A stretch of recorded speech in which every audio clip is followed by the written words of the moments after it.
Too much of discussion will take place because these days many employers associations, particularly from IT and NASCOM, and also the big industrial houses associations, CII, FICCI, ASSOCHAM, whichever may be. On every National Development Council meetings or economic forum meetings, they rise in the presence of Prime Minister, Finance Minister and Planning Commission, Chairman, Vice Chairman. The common issue they rise is to liberalize the labour laws, to give away the labour laws. Not in connection with the IT industry, but in general, whatever labour laws that are there in the country today, either as the central labour laws or the each specific state labour laws, even the minimum labour laws which are actually applicable, even that they want to give away. So that is the general tendency that is taking place in the country after the neoliberal policies that has started coming in 2 decades ago. As far as IT is concerned, when you talk about the labour security or safety measures for the workmen or working women in the IT industry, immediately one voice comes from the NASCOM that no such regulations or laws, rules are required for the IT industry, IT employees. So this is the scenario, and I have gone through the notes that has been circulated by the IT Tech group, and they have been continuously working on many employees issues, the fraudulent companies, the layoff issues, and the cheating issues. So many issues they are taking up, and each and every issue we are experiencing that the necessity of bringing efficient labour laws are very much essential in the IT and ITS sector. That is what we as CPM will look at it. So therefore, we suggest and we are for bringing the Industrial Employment Act, that is standing orders issue, that should be implemented. Whichever government comes, though we are not in a position to form the government in Karnataka, but at least 2 important parties are here, BJP and JDS. So they have the responsibility to see that the standing orders issue is strictly implemented, and that is being thought very sincerely. The exemption given for implementing the standing order, that is 10 years is over, and another 2 years they are taking, and 1 more year they are asking.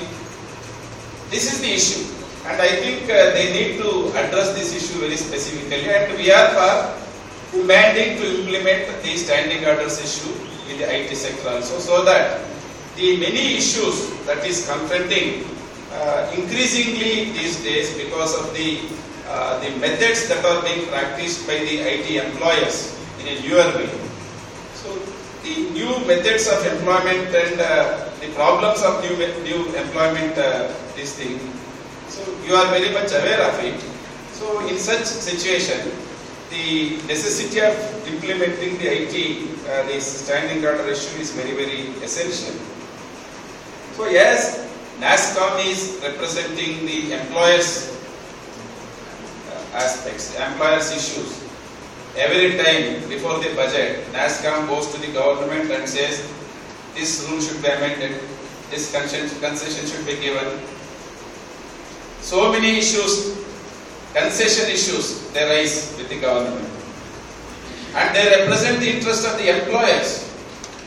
So whenever the employees issues comes, they oppose it. This contradictory approach one cannot understand. Why NASCOM is taking such a stand? If this double standard, they should change it. NASSCOM. We demand NASSCOM to change their attitude, as they themselves having an organization to represent their interests. Why are they opposing the organization of an association for the employees for their interests? So the conflict of interest is very much. Therefore, we demand even the basic minimum democratic right that should be ensured for the employees. The second aspect I would like to talk is, nowadays the jobless growth tendency is taking place. Whatever we talk about the employment generation in the IT industry, yes, it is there. When we take Bangalore as a unit, Bangalore is almost 1 crore population. It has crossed 1 crore population. The working population of Bangalore is about 55 to 60 crore. Almost 55 crore people, they are the working force. That's 55 lakhs working population. So even in this 55 lakh working population, IT employment that comes around 5 lakh, 10 lakh, 20 lakhs in Bangalore. 10 to 20. I am talking about Bangalore. I am talking about Bangalore IT employment. Maybe 1 million, within 1 million, it's not more than 1 million IT employment, direct employment. So the remaining is almost 40 to 45 lakh people. They are working in different sectors. We may boast ourselves, Bangalore is IT capital like that. There is ample scope for increasing the proportion of IT employment in Bangalore, taking the basis. IT has not grown in Bangalore because of 1 or 2 chief ministers or 1 or 2 governments. It is not because of that. Because of the policy of the independent India, a self-reliant science and technological development was required during the 50s and 60s. And a strong basis, a strong foundation was laid in Bangalore and cities like Bangalore, Hyderabad, Chennai, some cities.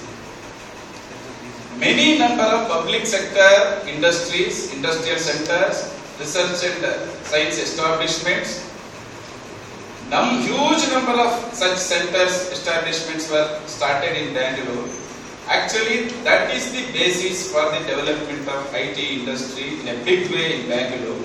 And now, taking that as a base, and governments after governments coming over here, they are actually destroying the edifice of these public sector industries and science and technological establishments, and in a way contributing to the downtrend of the employment generation in the information economy. So that has to be looked into very seriously, and what we see is that basis has to be strengthened. Upon that, opportunity has to be created to increase the potential for creating IT employment in a big way, so that we can claim, we can boast. So Bangalore is a IT capital like that. That is one thing. Taking that issue into consideration, what we see is so many other issues has to be taken together to create employment in a big way. So many reports have come that downtrend is also taking place like that. Apart from that, layoffs are taking place in Bangalore. Fraudulent companies are cheating the IT employees in a big way. And recently, 3-4 issues also have come up. And particularly the issue of HCL, the postponement of recruitment. That has created a lot of problem for the younger generation. That is also there. And one issue that one has to look into very seriously is the phenomena of contractualization in the IT employment. I was talking about the remaining 40 to 45 lakh employment in Bangalore, that is mostly unorganized workforce, where predominance of contractual employment is there, and that tendency is creeping into the IT employment. What we see is the new economy, the leaders of new economy, they are making the IT employment into a new system called contractualization of IT employment. That is also there. So in that context, what we suggest is stricter implementation of the labor laws and do away with this contractualization of employment, and also creating anti sexual harassment cells, because many number of workers are women workers.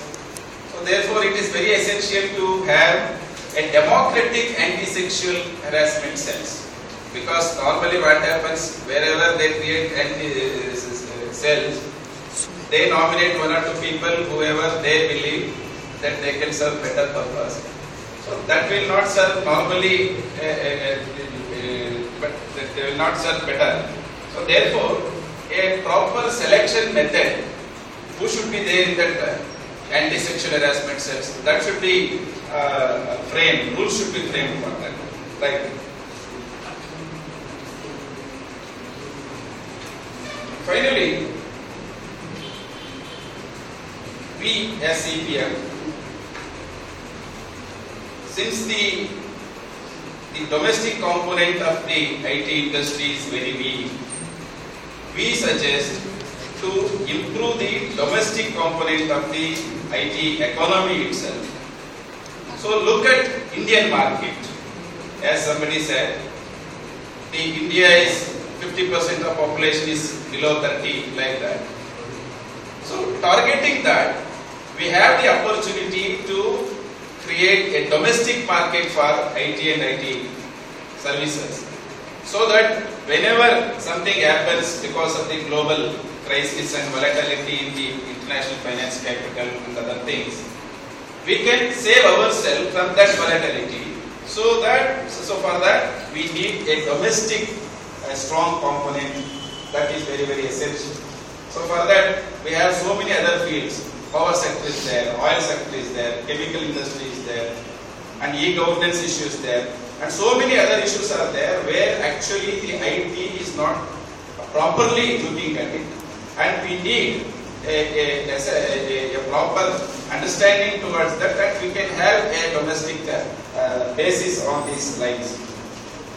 So that with this method we can reduce our dependence on the exports, particularly to US and UK. So whatever happens externally, and we can withstand ourselves, and we can face, and we can keep our employment intact, and we can protect our employees, IT employees, in a better way, as it happened in China in 2008, 9, 10, like that, when the global crisis happened, and most of the countries they were struggling to keep their employment intact. So China could withstand those volatilities because their domestic market was very strong. In such a fashion, we need to have a domestic strong market. So in that line, you want to see, and the CPM looks at it in fashion. So thank you.